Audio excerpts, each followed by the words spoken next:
বলুন। আমার নাম সিদ্ধেশ্বর মান্না, মহিষাগর, পূর্ব মেদিনীপুর। আর আমার বড় ছেলে 21 সালে বিজনেস একাডেমি কলেজে আমি অ্যাডমিশন করিয়েছিলাম।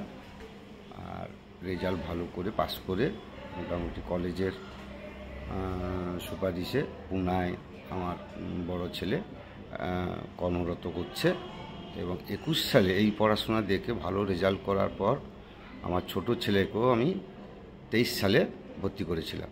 ও পড়াশোনা 23 সালে ছোট ছেলেকেও ভর্তি করেছি এবং তার একজন বন্ধুকেও ভর্তি করেছি, এবং তারাও এখন ট্রেনিং পিরিয়ডে কর্মরত করছে।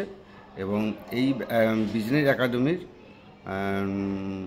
কি বলবো, 23 সালে আমি আমার ছোটো ছেলেকে ভর্তি করেছি এবং তার বন্ধু একজনকে ভর্তি করেছি। ওরা এখন ট্রেনিং পিরিয়ডে ও কর্মরত কাজ করছে। এবং বিজনেস একাডেমির এই ছাত্রদের বা মধ্যবিত্ত শ্রেণীর মানুষদের এত সহযোগিতা সুন্দরভাবে করছে, এই বলে আমি বিজনেস একাডেমির কর্তৃপক্ষকে ধন্যবাদ জ্ঞাপন করছি।